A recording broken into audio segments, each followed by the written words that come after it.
In what way do you see yourself, if elected, as the supervisor who could best fill Milk's shoes? And is that necessary? And we'll start with Bill. This is on.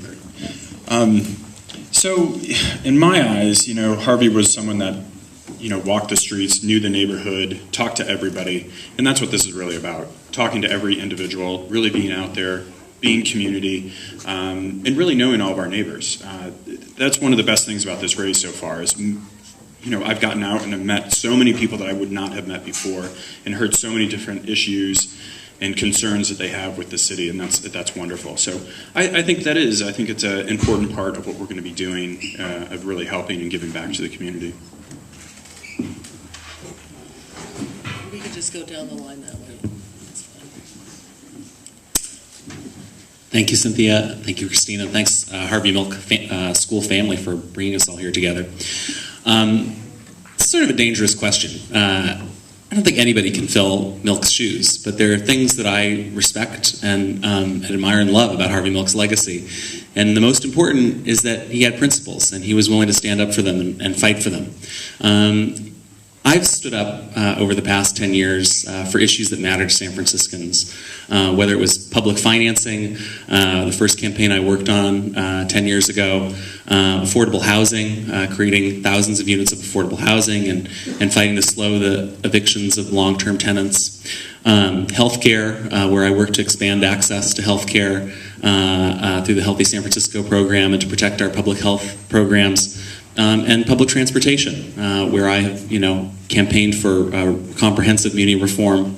I think that, I've demonstrated a commitment to issues and values, and I think that's one of the reasons why I've gotten the support that I have in this race and some of the opposition that I have in this race. Supervisor Sean Ellsburn, who's sort of, I think, is earning the reputation of Supervisor Cranky Pants, has called me the most dangerous candidate running for supervisor this cycle.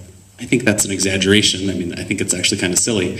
But I think it says that, I do stand for things that some people are worried about. The Republican Party has passed a resolution saying voters in this district should vote for anybody but me. I'm happy to have their opposition. I'm happy to have the support of the Democratic Party and the Green Party and many other folks who are fighting for a better world.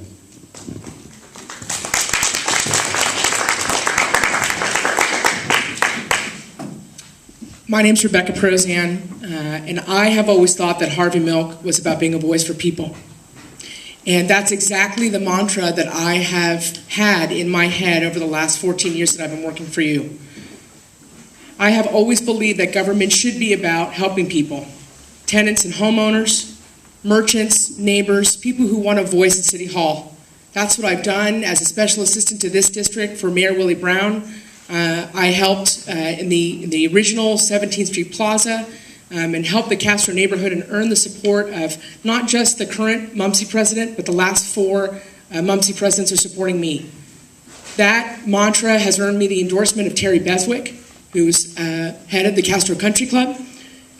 And as a Recreation and Park Commissioner and as a former member of the Lyric Board, that's what has led me to make sure that the Eureka Valley Recreation Center is a home for LGBT youth, is a home for people with dogs like myself. I live in this neighborhood. I love this neighborhood.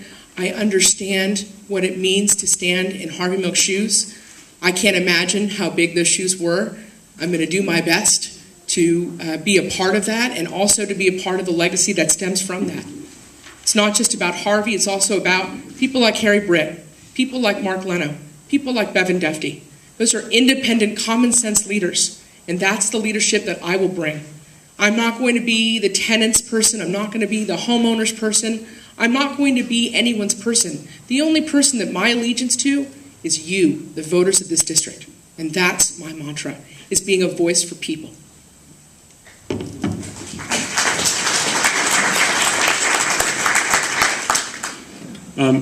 I agree that this is, hi everyone, I'm Scott Wiener. And this really isn't about filling Harvey's shoes because no one will ever do that, even with feet as big as mine. It's about aspiring to what Harvey Milk was able to accomplish in this community. So when I think about what Harvey Milk stood for, He stood up for civil rights consistently, and I've done that as well. For 10 years, I served on the national board of the Human Rights Campaign. I co-chaired the LSB Toklas LGBT Democratic Club, and I was the chairman of the San Francisco Democratic Party, constantly fighting for civil rights for everyone.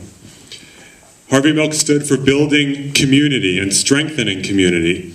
When I first moved here as a 27-year-old kid, the first project I got involved with was a hole in the ground that we wanted to make into the LGBT Community Center. And I was one of the small group of people, first as treasurer, then board co-chair, who took that hole in the ground and created an LGBT community center that we had never had before, and hired the first 2 executive directors of that center. Harvey Milk stood for creating a safe neighborhood, having a safe community in the Castro and elsewhere. Well, when violent crime spiked in the Castro in 2006 and gay men were being raped, I got together with some people and co-founded Castro Community on Patrol, neighborhood walking patrol that's still going strong today. But Harvey Milk also stood for the nuts and bolts of city government. One of his best-known laws happened to be the Pooper Scooper law. And everyone who knows about Harvey Milk, that's one of the things that they know about. He understood the importance of making government work for the day-to-day quality of life of San Franciscans. As a deputy city attorney, as the president of my neighborhood association, I understand those nuts and bolts and how to get things done for this community. My work has earned me the endorsement of Senator Mark Leno, of the Bay Area Reporter, of the Alice B. Toklas LGBT Democratic Club, of Speaker Nancy Pelosi, and many hundreds of community leaders, from Tom Lynch, former executive director of the center, to Sister Barbie Mitzvah, of the Sisters of Perpetual Indulgence, to presidents of neighborhood associations, because they know that my priority will always be getting things done for you. Thank you.